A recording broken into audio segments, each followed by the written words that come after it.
저는 여기 처음 와봐요. 저는 상암동 MBC를 처음 와봅니다. 저는 MBC를 좋아해서 MBC 나가는 게 부모님한테 가장 큰 효도라고 생각했었는데 아무도 불러주지 않아가지고요. 그리고 제가 아는 선배들은 상암동으로 출근하는 사람들이 없어요.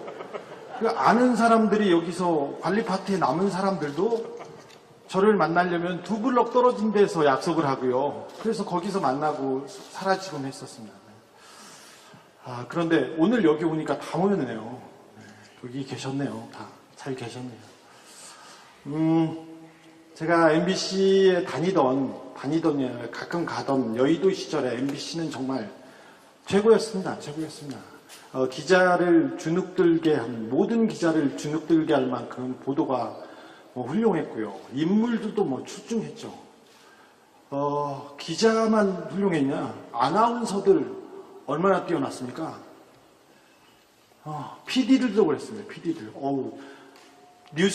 뉴스한테 물 먹고 조금 있으면 2580 뉴스후 거기에서 시사 프로그램에 물 먹고 그다음에 조금 있으면 PD 수첩 나와요.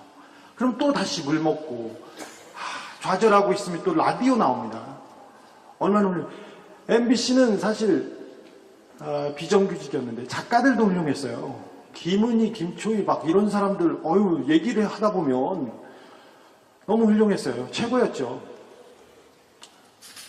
그 최고는 조금 있다가 최악이 됩니다. MBC 블랙리스트 연예인이 계속 나오고 있습니다. MBC하고 박근혜 때 이명박 때 어제 이명박 때 얘기가 나왔었는데 블랙리스트를 위해서 정하지 않습니까? 정하고 근데 집행하고 실행한 사람들은 여기 MBC 또 구성원이에요. 제가 어떤 이명박에 대한 이슈를 이렇게 제기했어요. 박근혜에 대한 이슈를 제기했어요. 그러면 작은 이슈를 이렇게 제기하면 또 MBC 선배들은 실력도 좋고 인성도 좋아서 하늘 같은 선배들이 윤도환, 최승호 기사를 보면 전화해서 보자고 해요. 너무 훌륭하다 하고 와서 그 작은 기사를 탐사보도를 또 해서 1시간짜리 프로그램을 만듭니다. 그러면 큰 탐사보도가 완성되곤 했어요. 근데 MBC가 사라지고 나서는 그 역할을 할 데가 없어요. 사실 MBC의 KBS하고 SBS는 열심히 해도 MBC 수준에 못 미쳤어요. 사실 그렇잖아. MBC 떨어져서 거기 갔지. 그런데 그 수준에 못 미쳤어요.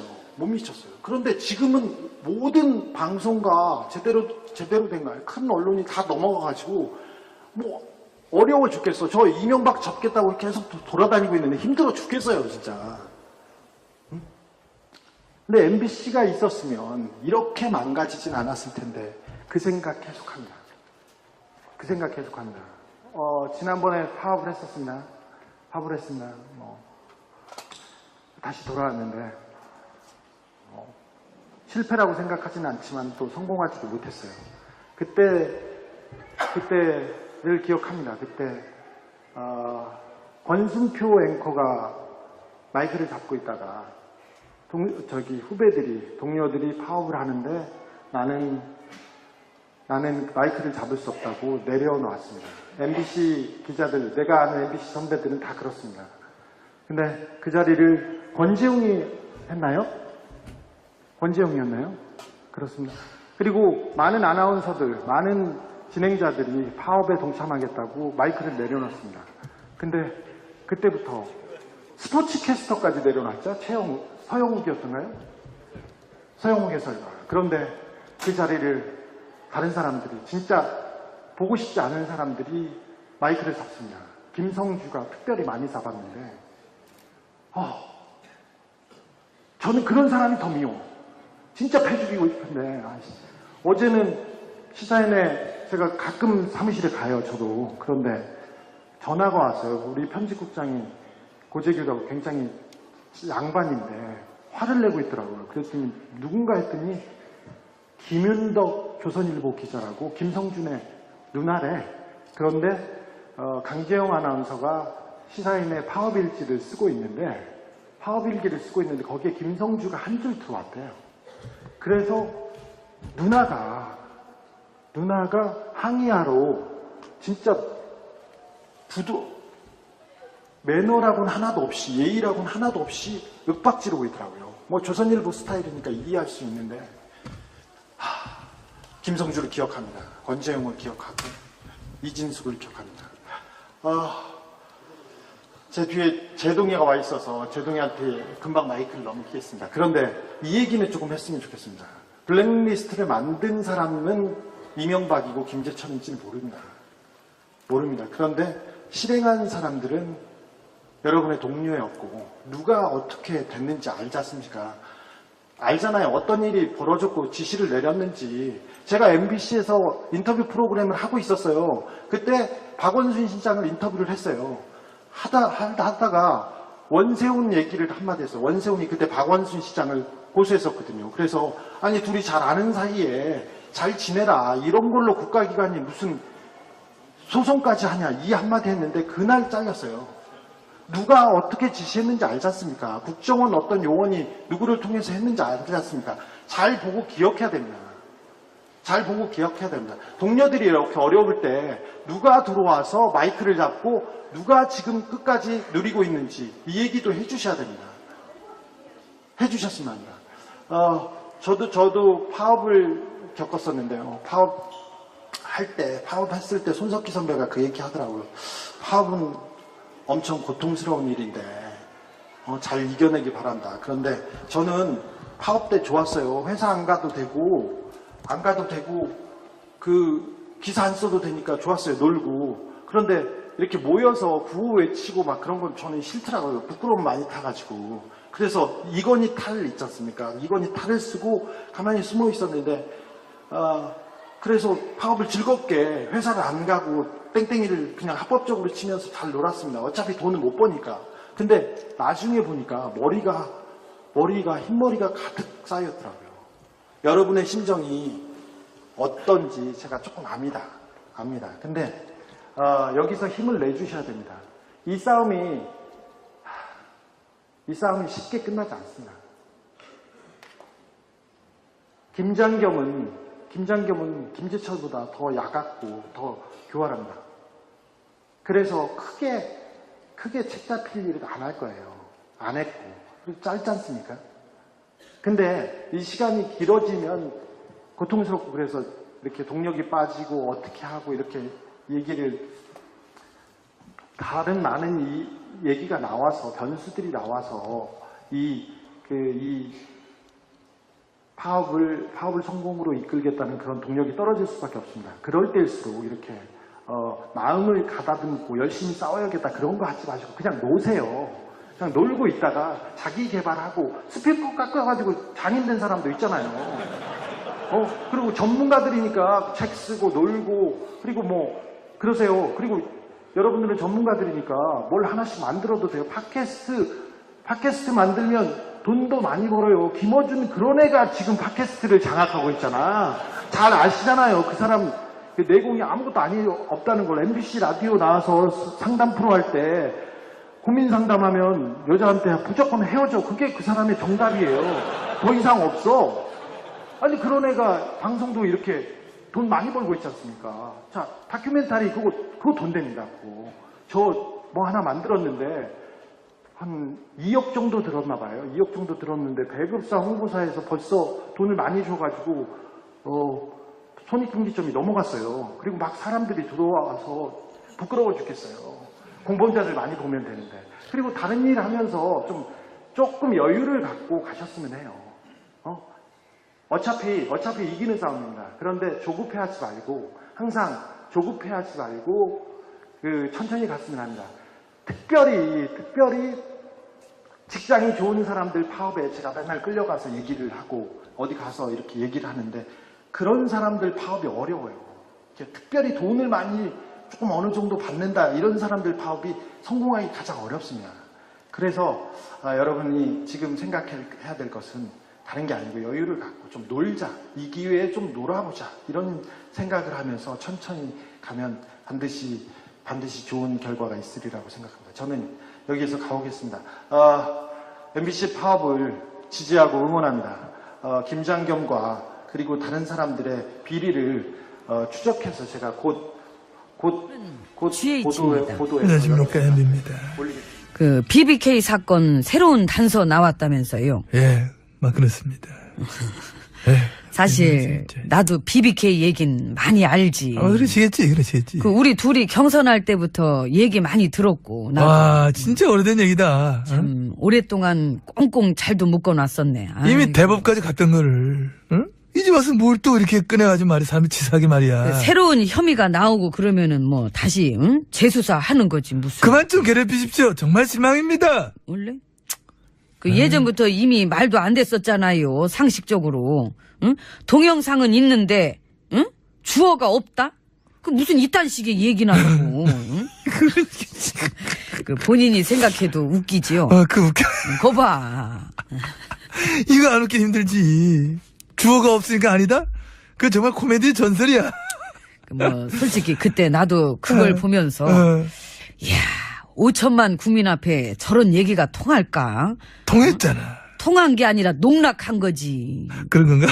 너무 어처구니가 없어서 사람들이 그냥 가만히 있었던 거예요. 그때 이제 언론도 많이 도와줬어. 근데 그런 줄 아는 사람도 많아. 그렇게 시작된 일들이 그때부터 해서 줄줄이었잖아. 9년 동안. 어차피 뭐 그 당시에 쌍식, 논리 뭐 그런 게 어딨어. 우리가 그때 하면 그런 줄 알아. 그래 밀고 나가는 거지. 응? 대충 어이가 없으면 애들이 대들어. 근데 너무 어이가 없잖아? 그럼 애들이 지쳐가지고 가만히 있는다고. 아휴, 왜? 내가 그걸 모를까봐 지금 그걸 나한테 설명합니까? 그런 거. 알지 나도. 맞아, 너무 아시지. 그 맞지. 난 그걸로 강의도 할 수 있어요. 아래 것들을 지급하면서 다스리는 법. 그러니까. 1장 1절. 터무니없게 어이없어라. 아무도 반박 못하게. 자, 1장 2절. 잘못을 하나만 하면 대중들은 기억한다. 그러니 잘못을 할 거면 여러 개를 동시다발로 해라. 사람들 헷갈리게. 지치게. 그리고 익숙해지게. 그렇지. 하이파이브. 하이파이브. 명언이야. 가슴 저리지요. 스며. 쫙 스며들어. 1장 3절. 내 차례야? 예. 결코 싸우고 하지 마라. 4절은 먹을 거면 크게 먹어라.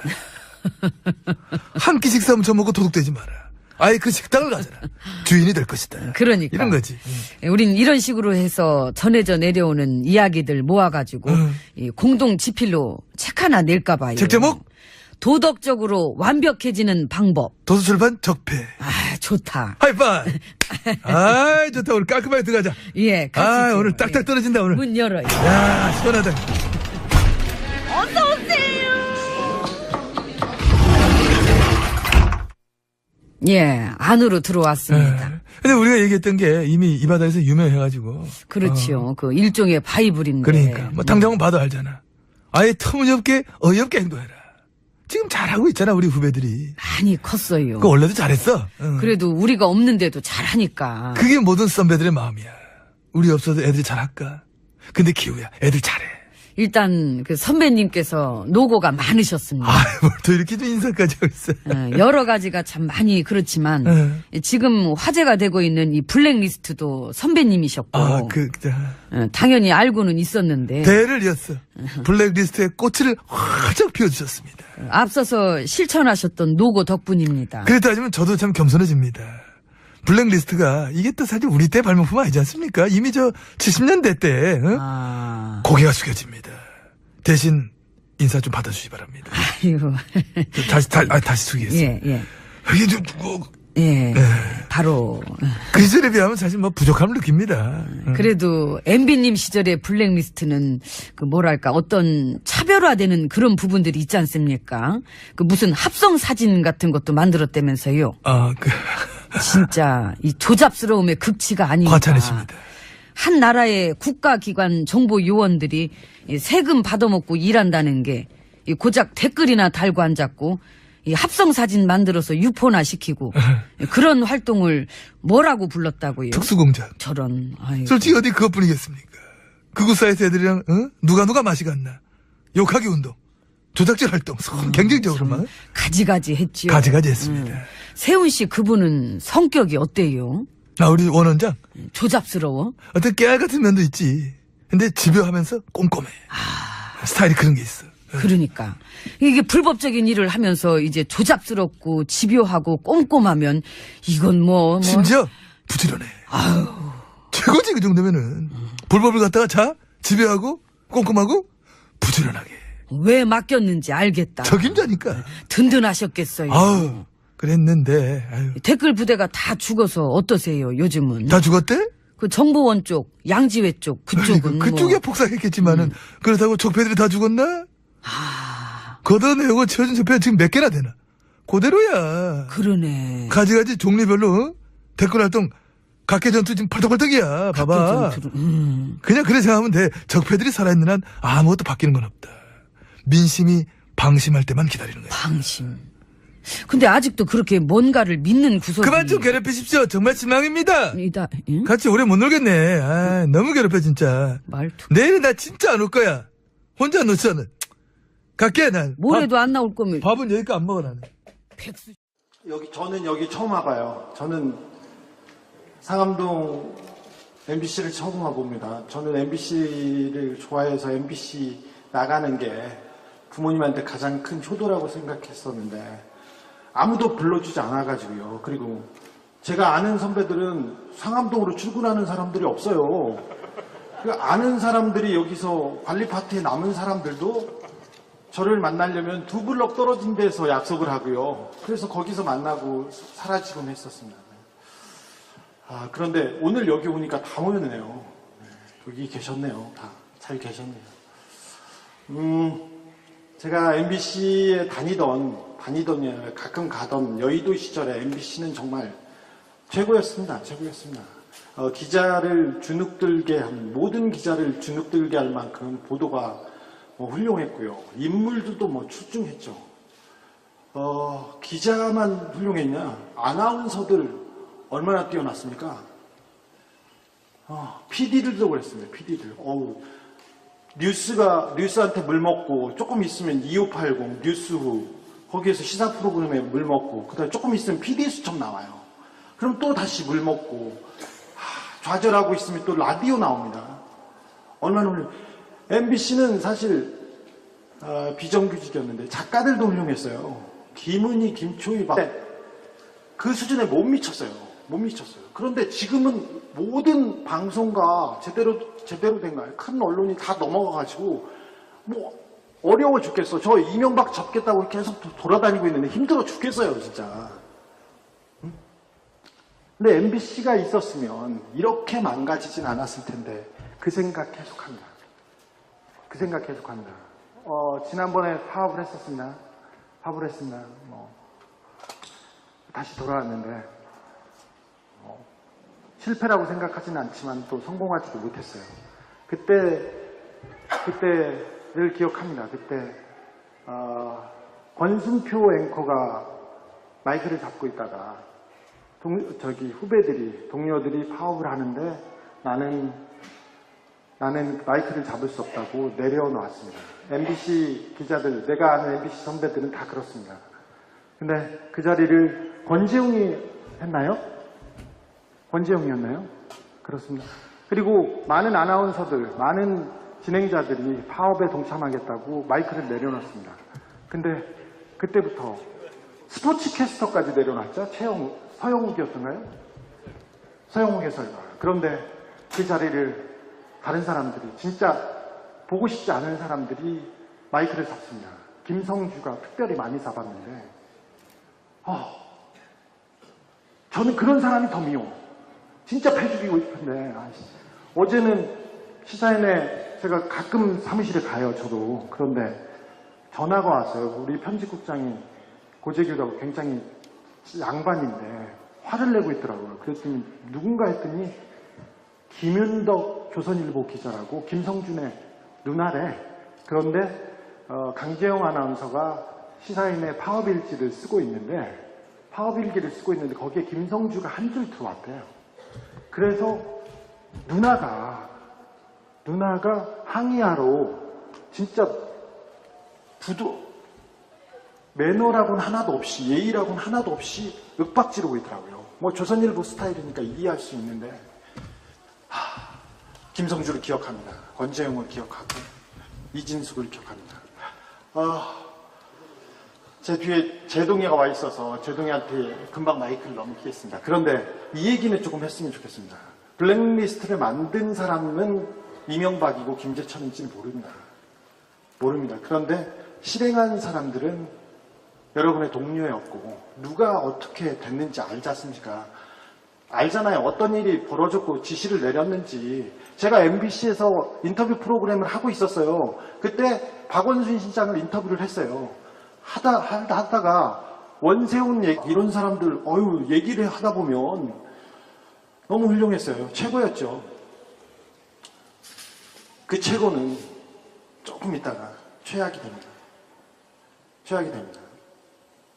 MBC 블랙리스트 연예인이 계속 나오고 있습니다. MBC하고 박근혜 때 이명박 때 어제 이명박 때 얘기가 나왔었는데 블랙리스트를 위해서 정하지 않습니까? 정하고 근데 집행하고 실행한 사람들은 여기 MBC 또 구성원이에요. 제가 어떤 이슈를 이명박에 대한 이슈를 이렇게 제기했어요. 박근혜에 대한 이슈를 제기했어요. 그러면 작은 이슈를 이렇게 제기하면 또 MBC 선배들은 실력도 좋고 인성도 좋아서 하늘 같은 선배들이 윤도한, 최승호 기사를 보면 전화해서 보자고 해요. 너무 훌륭하다 하고 와서 그 작은 기사를 탐사보도를 또 해서 1시간짜리 프로그램을 만듭니다. 그러면 큰 탐사보도가 완성되곤 했어요. 근데 MBC가 사라지고 나서는 그 역할을 할 데가 없어요. 사실 MBC의 KBS하고 SBS는 열심히 해도 MBC 수준에 못 미쳤어요. 사실 그렇잖아. MBC 떨어져서 거기 갔지. 그런데 길을 한마디 했어요. 원세훈이 그때 박원순 시장을 고소했었거든요. 그래서 아니 둘이 잘 아는 사이에 잘 지내라. 이런 걸로 국가기관이 무슨 소송까지 하냐. 이 한마디 했는데 그날 잘렸어요. 누가 어떻게 지시했는지 알지 않습니까? 국정원 어떤 요원이 누구를 통해서 했는지 알지 않습니까? 잘 보고 기억해야 됩니다. 동료들이 이렇게 어려울 때 누가 들어와서 마이크를 잡고 누가 지금 끝까지 누리고 있는지 이 얘기도 해주셔야 됩니다. 해주셨으면 합니다. 저도 파업을 겪었었는데요. 파업했을 때 손석희 선배가 그 얘기 하더라고요.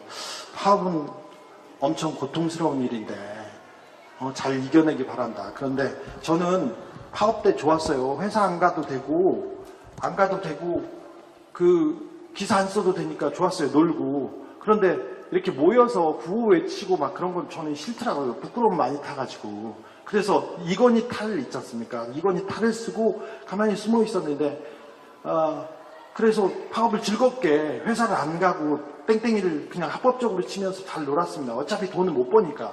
근데 나중에 보니까 머리가 흰머리가 가득 쌓였더라고요. 여러분의 심정이 어떤지 제가 조금 압니다. 근데 여기서 힘을 내주셔야 됩니다. 이 싸움이